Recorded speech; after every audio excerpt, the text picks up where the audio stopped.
वह अपने पति को सेवा करने में कोई कमी नहीं छोड़ती थी। एक कार्तिक कृष्ण पक्ष को की चतुर्थी के दिन उसका पति जब नदी में स्नान कर रहा था तो एक तो मगरमच्छ फ्रेंड उसका दूसरा पैर पकड़कर चालू हो नदी गया में है। ले जाने लगा। तब पति जोर जोर से करवा करवा कहकर पत्नी को मदद के लिए पुकारने लगी। पत्नी ने कहा यह सब देखा तो उसने अपनी साड़ी से एक सूत खींचकर मगर की ओर फेंक दिया।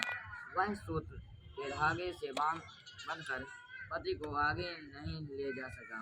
करवा ने फिर धर्मराज को पुकारा। उस पतिव्रता की पुकार पर धर्मराज वहां उपस्थित हुए और बोले, हे पतिव्रते, कहो क्या चाहती हो।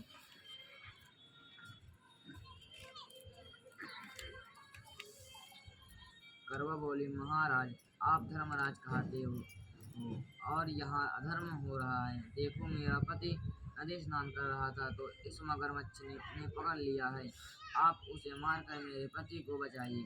यमराज बोले, हे पुत्री, मगरमच्छ की आयु अभी मरने की नहीं हुई है, अभी इसकी आयु शेष है, इसलिए मैं इसको मृत्यु नहीं दे सकता। करवा बोली, भगवान आप धर्मराज हैं, आपका धर्म दुष्टों को दंड देने का है, फिर आप ऐसा क्यों नहीं करते। धर्मराज उसकी बात सुनकर मौन थे। तब करवा फिर बोली, तो अब मैं ही मगरमच्छ को नदी सहित नष्ट कर देती हूँ। यमराज बोले, ऐसा मत करो पतिव्रते, नदी के नष्ट होने से तो सभी प्राणी दुखी हो जाएंगे।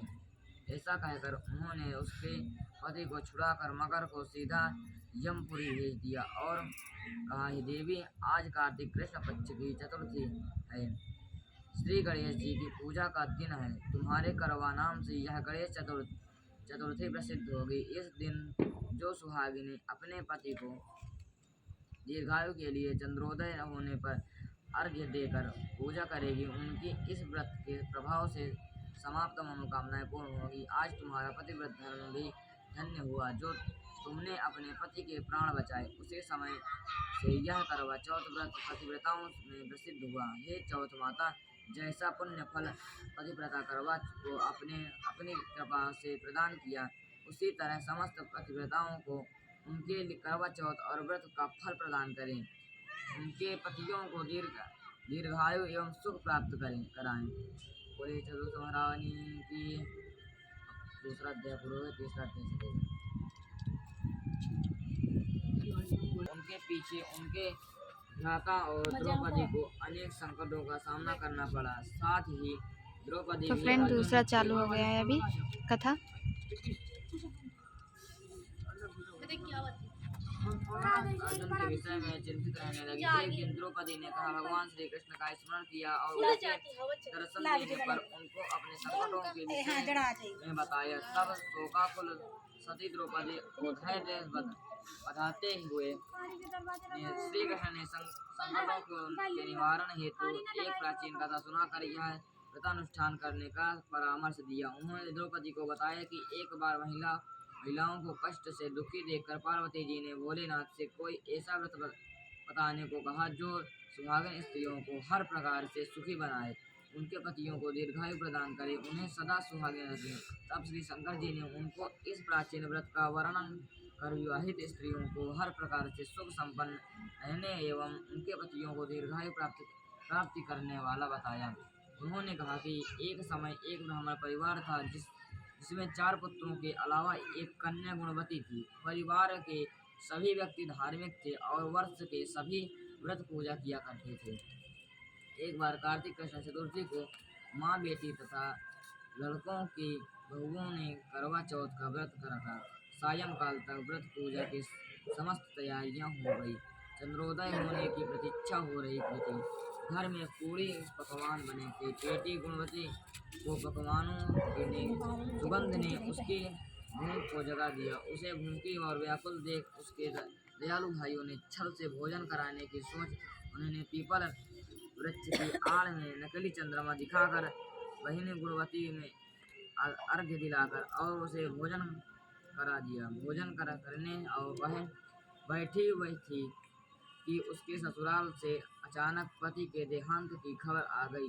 वह चित्कार करती हुई अपने ससुराल पहुंची तो वहां स्त्रियां तरह तरह की बात करने लगी। कोई बोली व्रत खंडिनी आ गई है, कोई कहती अपने पति को ब्याह होते ही चुड़ैल खा गई। एक तो पति मरने का उसे गहरा सदमा लगा था, दूसरी स्त्रियों की ऐसी तीखी बातों से उसका मन इतना विह्वल हो गया कि वह धरती पर पछाड़ खा खा कर रोने लगी।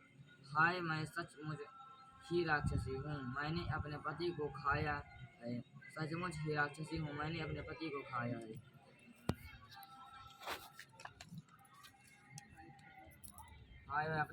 हाय, मैं इतनी भूखी थी कि मैंने भोजन नहीं अपने पति को खाकर भूख बुझाई। इस तरह विलाप करती वह गुणवती अपने पति के साथ सती होने के लिए भागे भागे शमशान पहुंच गई और चिता में कूदना ही चाहती थी कि चौथ माता ने उसे रोक लिया और बोली, बेटी, तुम्हारी भूल नहीं हुई, तुम्हें भाइयों ने बुलावे में डाल दिया था। देख, तेरा पति अब जीवित हो उठा है, तुम घर जाकर उसकी प्रतीक्षा करो। गुणवती घर पहुंची तो उसका पति वहाँ बैठा मिला। घर के चारों ओर खुशियाँ छाई थी। स्त्रियाँ कहने लगी कि गुणवती का पवित्र धन्य और सत्य है। तब गुणवती सहित सब स्त्रियों ने अगली करवा चौथ आने पर व्रत विधि पूर्वक पारण करने का निश्चय किया। कार्तिक कृष्ण पक्ष में जब फिर करवा चौथ आई तो गुणवती ने सब भांति विधि पूर्वक व्रत किया। श्री कृष्ण जी बोले, हे द्रौपदी, तुम भी इस व्रत को करके अपने समस्त संकट दूर कर सकोगी। यह कार्तिक मास अगला ही मास है। तुम करवा चौथ व्रत को विधि पूर्वक करोगी तो अपने को सभी संकटों से मुक्त पाओगी। ओम हरि कवच हरानी जी। अब चौथा अध्याय आगे है।